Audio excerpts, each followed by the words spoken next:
Hey everyone, thanks for coming out to OJ Simpson. Now, I never got the chance to meet him, but you do not have to watch the whole entire Simpsons series. It's pretty long. So I'm going to stress the two main points. So you could watch it if you want. It is a great mini series, or you could just focus on key areas. Now, like the campaigning, there's cause and effect here, positivism, right? Like the social sciences, and two, interpretive methods. So let's get to the interpretive methods. Well, no, cause and effect first, because cause and effect then leads to kind of the interpretive method. So the question is, right, research question, why was O.J. Simpson found not guilty? In this way, you could do particularly a presentation on this or look at law in general, like what are the causal factors, right? So take jury selection. Right? Because there was a large number of African American, I believe, women they wanted on the jury because they actually had a strong affinity for O.J. Simpson. The defense wanted people who really respected O.J. Simpson because he was a hero to a lot of people. I'm not a big football fan, but if you are, you know that he was an amazing athlete. All these variables like getting the glove not to fit, the way as you watch that miniseries, the defense was able to work against the prosecution. And so you start looking at all those kinds of variables, and it is pretty interesting. And then you can learn from it, like, oh, what is jury selection? And even if you don't want to study law, it is a cause and effect, right? I mean, you're looking at certain things, whatever those things are, during this trial, right? And to see how the jury kind of responds, like, is this racism? So racism began to play an important role. So you kind of glean all these interacting variables and you come to the conclusion, oh, this is why he was found not guilty. So you could literally do a paper on this, or you could, obviously a presentation you can do on this, and you can sit there and pinpoint all the variables that you think played a role in why he was found not guilty. And I think that's an interesting thing. So it's more cause and effect, process tracing. You're looking at all these different variables interacting, and then you come to a conclusion, right? Then you might want to look at this interpretively. So you could do a presentation, if you're going to do a presentation on this one, through what we call interpretive methods.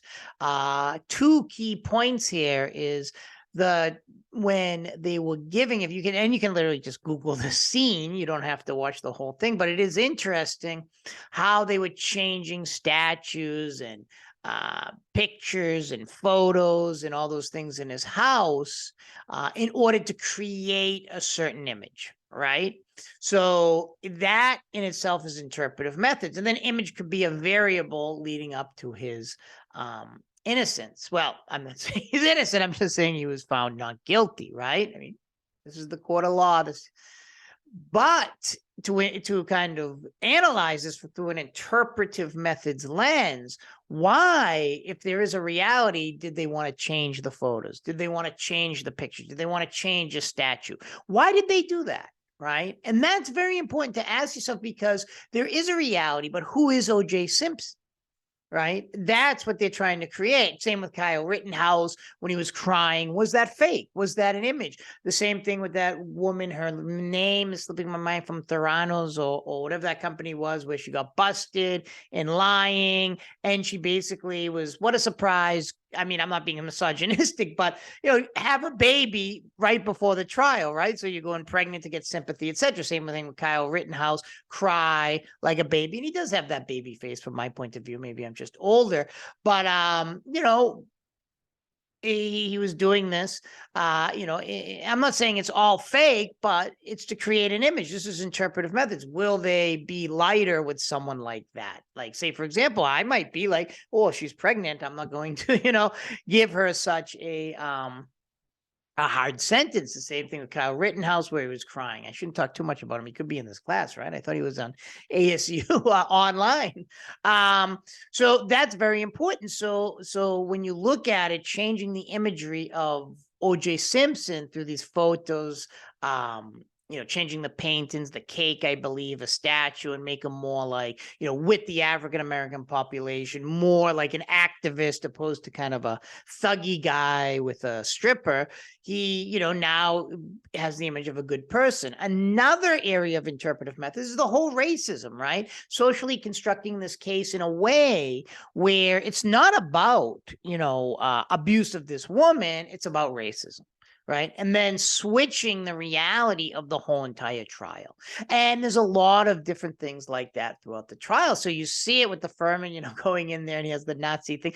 Now I'm not giving my opinion about what I think of this trial. I'm just saying that I do remember it because I'm older than you. Some of you might remember it. But it's interesting to me because you can look at this like the campaigning that when you watch that video, if you've watched it, that short lecture, is both positivism, right? The idea that, the world is a scientific understanding of the world, that we can glean these interacting variables and then, essentially, come to a conclusion. Just like if you watch the arrest data set, that's positivism, right?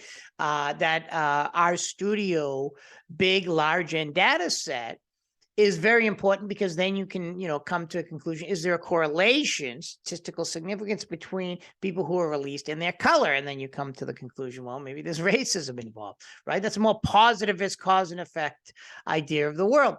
Then you have the more interpretive way, race in itself, like the campaign ads, we're using race as kind of an imagery, right? And that becomes very, very important. So if you've got a jury that might be sympathetic to that argument, then, you can convince with Mark Furman, oh, this guy's a real racist, he planted this. And it becomes a story of race. So it's like a battle of narratives, and that becomes very important. It focuses now not on, was he a wife beater? Is this a question of racism?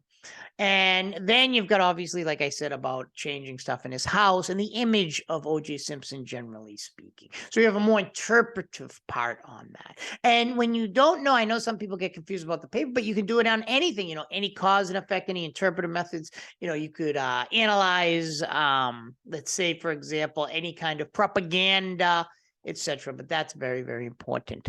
So, if you decide to do your presentation on the O.J. Simpson trial, that miniseries, you can skip around, watch the episodes you like, and essentially, come up with a pretty good presentation. You could also do a paper on it. You could do a paper on a lot of different cases. You could do it on foreign policy. You could do it on so many different things that I talk about in the lecture on the research methods paper. But thanks so much for everyone for coming out and listening to lectures. I deeply appreciate it. I hope, you at least appreciate them trying to communicate the importance of research methods for not only the world, but your careers as well. Take care, everyone.